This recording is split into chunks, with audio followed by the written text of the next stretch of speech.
Hello and welcome to Rajya Sabha Television. You're watching The Big Picture with me, Frank Razan Pereira. The Supreme Court on Friday upheld amendments to the Insolvency and Bankruptcy Code giving status of financial creditors to home buyers.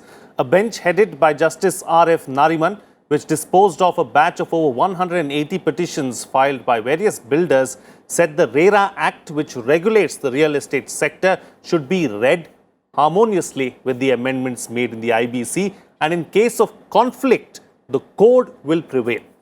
The bench said only genuine home buyers can invoke insolvency proceedings against the builder and asked the centre to file an affidavit taking the corrective measures.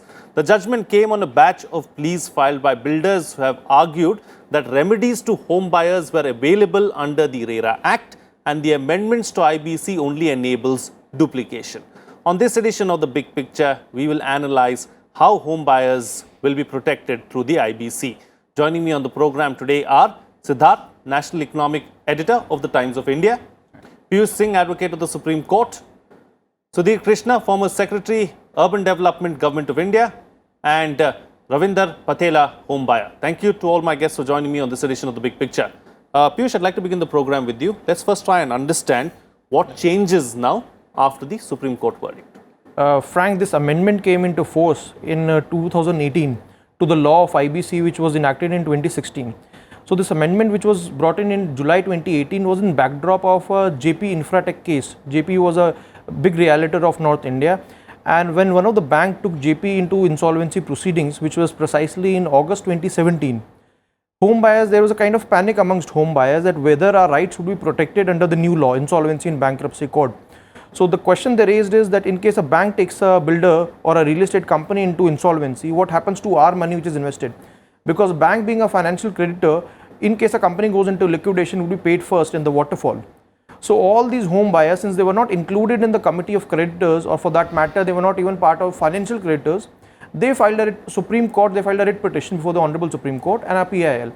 And the Supreme Court in that matter directed, or give, I would say, directory measures to the Union of India, to the government, to have some measures in place so that the right of home buyers could be protected. And thereafter, the government in July 2018, I would say a year after that particular proceedings of JP Infratech, in July 2018, the Union of India had this amendment in the bill, wherein three important things happened. Home buyers were included in the definition of financial creditors, like a banks. They would also be, once they're giving money to a builder, they were considered to be financial creditors. Number two, they would be part of the COC. COC is a committee of creditors. The moment insolvency proceedings are invoked against a company, they would be part of that COC committee, and then they can have their say.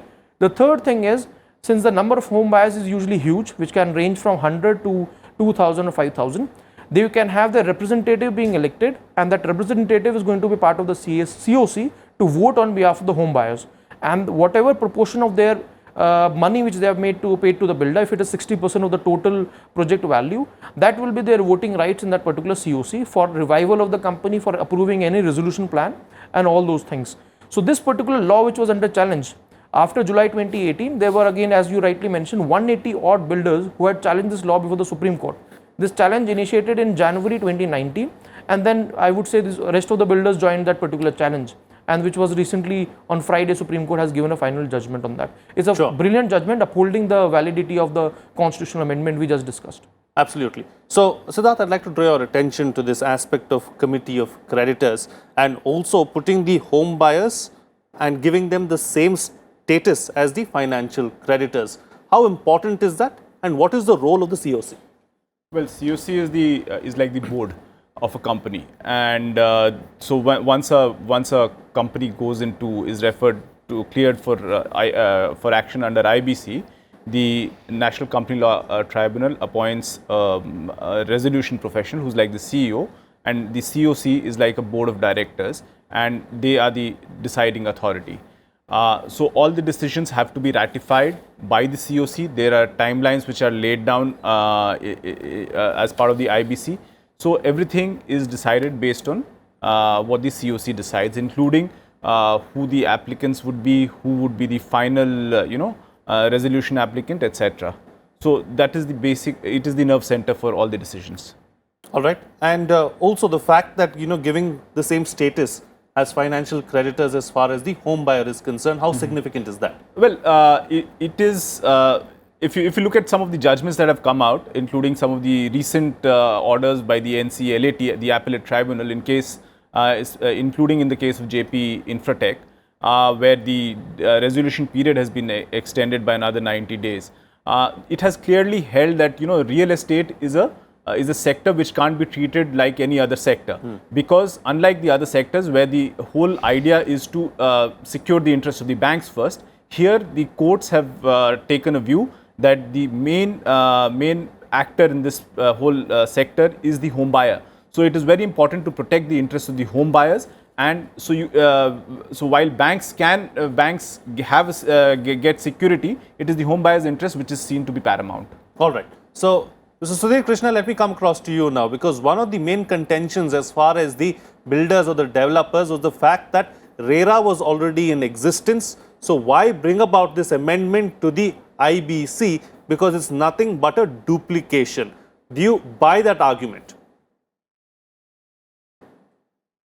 Actually, I don't think that argument was right, and it is very good that the court has settled the doubt, settled the matter, because the banks and financial institutions were capable of hijacking the whole proceedings of recovery of the money from the defaulting developer, and the allottees would have to wait and watch for endless time, and they might not have got anything out of the insolvency and bankruptcy proceedings.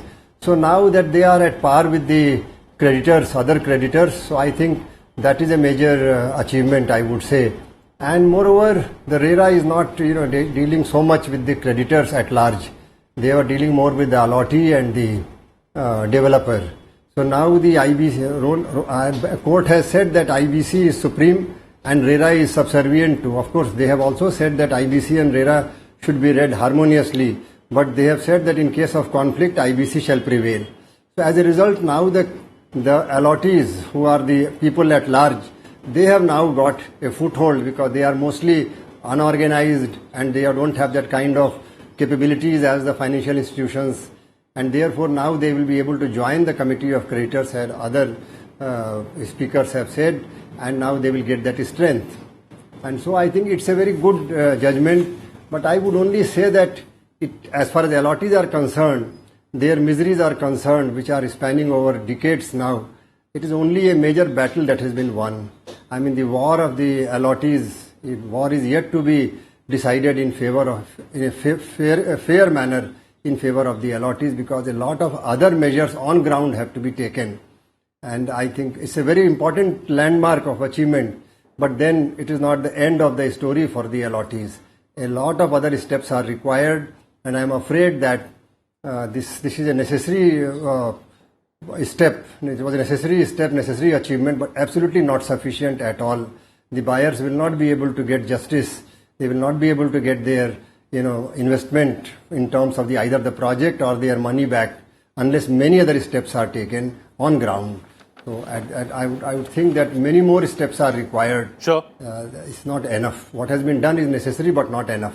Okay, all right. We'll just come to that in just a bit. Later on in the program, we'll talk about what more needs to be done really as far as protecting the home buyer as well as reigniting the real estate sector itself is concerned. But before that, let me go across to Ravinder. As far as home buyers are concerned, what are the biggest challenges that you face with the builders, with the developers when it comes to properties or projects like JP and Amrapali and so on and so forth? Thanks, Frank. Actually, things have been very, very tough for the home buyers. It's been very tough for many, many years. I can give you my example and give you some picture in general. See, we invested or we bought an apartment through subvention scheme with ATS. Like there was one scheme of ATS in Gurgaon. So we were promised, like we were told that it's a subvention scheme, you don't have to pay anything, just pay the initial amount of say 30-35 lakh, and the balance would be the installments, everything would be paid by the builder, and after a fixed period of 3 years, you get a fixed return, 3 years, you invest for 3 years and you can take your money back. So that's how we got into it. And I mean, for the last 5 years now, more than 2 years after the period, 3-year period was over, so we've been trying and we are not getting the money back. We are paying the EMI. Since EMI is not being paid by the builder now, he's not honoring it. So we are suffering. I mean, not me only. There are so many, like thousands of investors like that. So that's the biggest problem. And thanks to Government of India and Supreme Court, this decision should help. Supposing now we become a part of, supposing it goes for insolvency and we are part of COC, so the buyers will have a say. Otherwise, it has always been one-sided agreement. Whatever they wanted, they have been doing that. So it's all about fair representation at the end of the That's day, and right. that's something you basically at least have your say at the high table. That's All right. Piyush Singh, let's look at it from the other perspective also now. So where does the builder or the developer go from here? Are there any safeguards for the builder? Frank, the biggest argument, or I would say the most vocal argument on behalf of the real estate developers or the builders before the Supreme Court was that we do not have any defense in this new law. The moment you make a home buyer to be a financial creditor, the builder said that we will have no defenses and they can take a company into insolvency. There's a huge amount of misconception with respect to this law, insolvency and bankruptcy code, because the word itself is insolvency. This is one of the most unique law, I would say, not only in the country but in the world. And the first experimentation is done in our country from 2016, and it has been hugely successful. The law is not for insolvency, the law is for restructuring of a company. So we need to understand what happens once anyone triggers the code. For a home buyer or a bank triggers the code, a period of 180 days, that is 6 months, plus another 90 days. So a period of 6 months to 9 months is given to the NCLT or to the IRP concerned. And IRP is the interim resolution professional, to revive the company or to have resolution plans in place, so that the restructuring of a company can happen. So the intent is never to take a company into insolvency. The intent is that in case a company, be it a real estate company or be it any company, is not able to fulfill its financial obligations, in that case, the bank or a creditor should have a right to invoke that trigger, and after that there should be restructuring mechanism, or IRP should invite bids for resolution plan of that company. So that is one of the most important thing we need to understand. And builders, while making this argument or talking about the defenses before the Supreme Court, said that these home buyers will take us into insolvency, and we have no defense when we argue Section 7 application before the Honorable Supreme Court, for which Supreme Court has very rightly in this judgment categorized that you have several defenses. You can say, a builder can say that a home buyer is a defaulter. Defaulter means there may be a home buyer who has just paid 2 installments and he's not paid any of the rest of the installments. So in that case, you have that defense available to say that I am not giving him an apartment because he has not made the payments in time.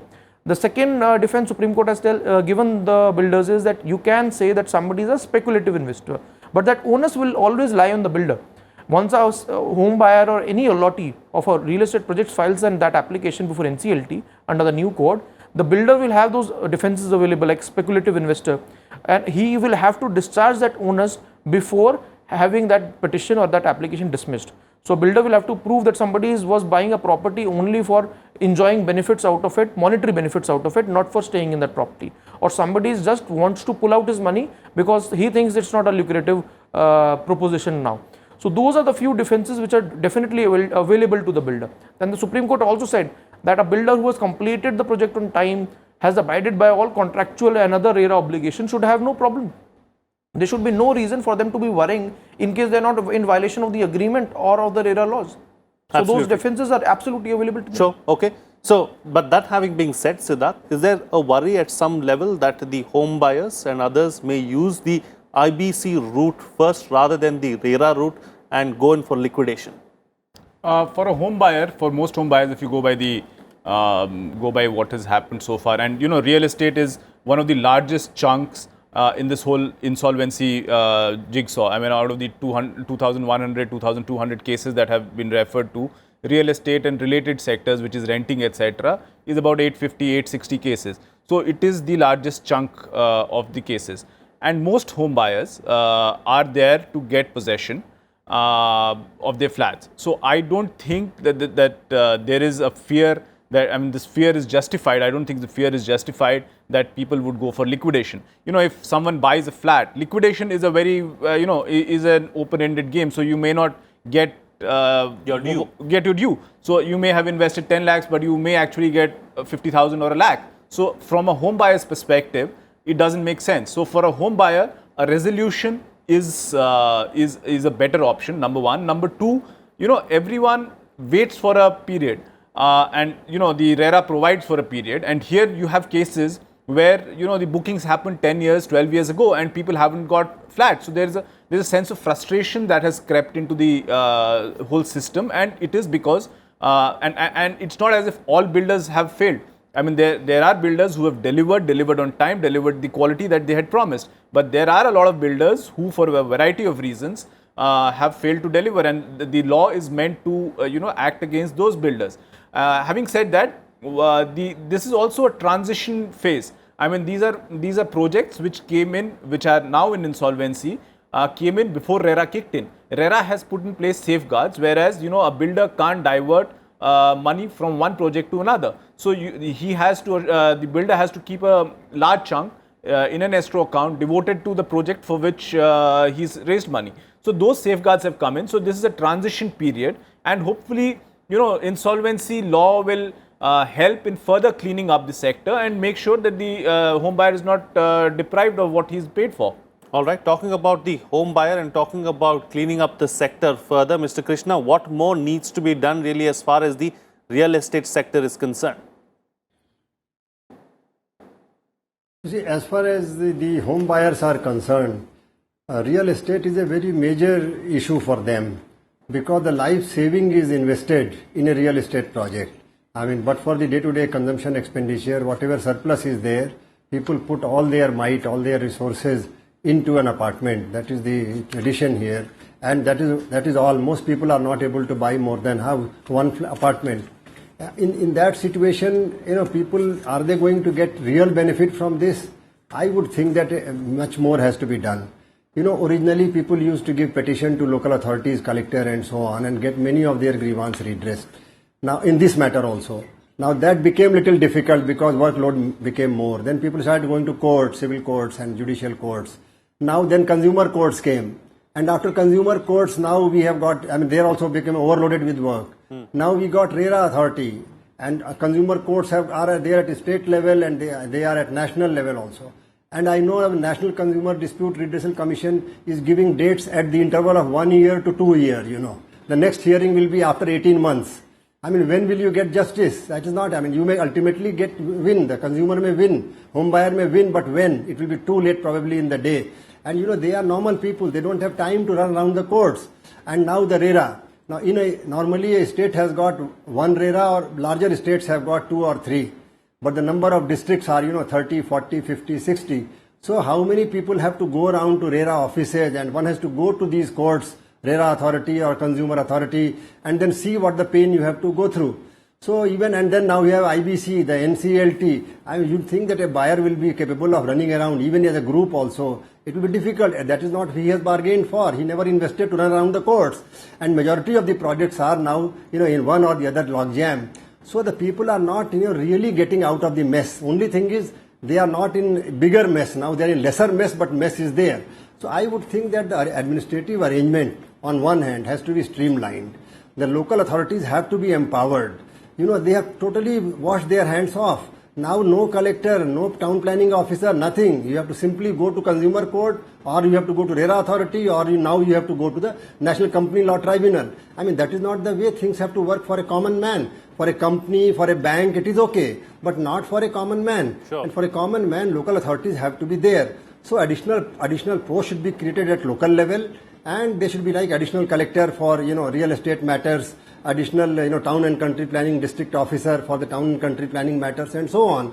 Then only common man can really get his grievance redressed at a short time and lesser energy.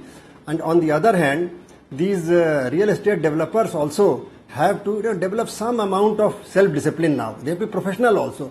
I have seen a lot of developers merely, they were in some other business, never to do with the real estate. Suddenly they got a lot of money from somewhere and invested in real estate project. Now this requires a management effort. You have to have good, legal support. You have to have a good team for legal support, good team for management, project management, and of course engineering, architecture, and so on and so forth. Without adequate team with family member support, they are starting project and ending in a mess for themselves and for the investor. So I think high time it is for the government to ensure. Now, of course, RERA has made provisions, but this has to be enforced, and developer also must adopt those concepts. They should not be allowed, and they should not also venture into. And lastly, I would say that the investor also, home buyer also should desist from speculative investments. They should be very cautious and invest when the government should also ensure the bankers, these non-banking financial companies are a very much easier source of getting money. The RBI and the SEBI, they must regulate the non-banking financial companies. Of course, they are in difficult situation because of their own various problems. So the easy availability of money for the real estate sector, for home buyers, is another challenge which has to be resolved. Sure, certainly. So talking about the challenges as far as the home buyers are concerned, let's not forget that people put in their life savings and, everything into buying a home, because that's what everyone aims at the end of the day. So how can the pain of the home buyers be reduced? What steps can be taken, do you think? Ravinder? Yeah. In fact, it's a very important step which the Supreme Court has taken now. Plus, the idea is not that any buyer or anybody is interested in liquidation. So the idea is that in case there is a pressure, at least there is some authority, like Government of India and the courts are there to help the real buyers. So then that will help.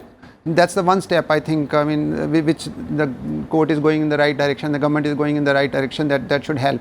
Plus, there could be some things like saying that the court is spoken about speculation and all that. So people should not take it as an investment, just a speculative investment. It should be proper, supposing real home buyers, genuine buyers, plus as I have given my example also, that we did it as a fixed return, fixed term. So it wasn't a speculation for us. But if there is some law comes on that, so that should also could be considered, in fact. Sure. I'm going to go back to a point that Sudhir Krishna was making, Piyush. The fact about, some of these projects are more than a decade old. People are still waiting, to get their piece of the pie. And it doesn't look like it's going to happen anytime soon. What do you think needs to be done so as to fast track the entire process? How can we smoothen the entire process? Frank, you have rightly pointed out there are over, as per a recent report, 14 lakh units which are delayed more than, I would say, 24 months to 260 months. There was a report. And 260 months is more than around 20 years. So there are projects which are delayed from 2 years to around 20 years for that matter. So I would say that one of the mechanism is there in the RERA law, that RERA can take over a delayed project. That in case a project which has been grossly delayed, RERA can take over that project and can have measures to complete that project. But that so far, RERA has been in place for around 3 years now, RERA authorities for around 2 years. But so far, there has been no successful resolution by RERA, because in this particular judgment of the Supreme Court yesterday, Supreme Court also mentioned about that how RERA authorities are going to be appointed in each and every state. When the data was asked by the Supreme Court in this particular judgment that how many states actually have RERA and appellate authorities, the number was really dismissal. So Supreme Court has directed that within 3 months, RERA, appellate authorities and adjudicating officers should be appointed very soon. That is one. And also the NCLT and NCLAT members would have to be appointed so that the backlog should be managed. Once those RERA authority is in place, I think RERA can definitely help for those stalled projects to be taken over. Under the new Insolvency and Bankruptcy Code also, Frank, there is a provision when the management gets suspended, the IRP is in charge of the company. Then a new management or any new investor can come in to put money into these projects so that these projects could be completed. So there are provisions for these stalled projects to be taken over, but my suggestion would be until government intervention does not happen at the state level, as Mr. Krishnan has rightly pointed out, it would be very difficult to have these projects completed. So government intervention in the I would say two manner. One is with respect to government dues. There are certain government and land dues which are piling on these builders who have already siphoned off funds. So in case a government intervention happens, I would say that definitely this stalled projects could sooner or later be completed. Okay, all right. Let me go across now to Siddharth. Siddharth, as far as going ahead, what is the best way forward to try and deal with this particular problem? There are several steps that were raised by Sudhir Krishna as to, what can be done really as far as the real estate sector, but what more needs to be done, do you think? See, I think the most important part is discipline, which has to come from the industry. unless there has to, everyone has to realize that they have a certain amount of capacity which they can do. So if you can do only 2 projects, do only 2. I mean, there's no point expanding if you can't deliver, because rules have become tighter, and sooner or later they're going to catch up with you.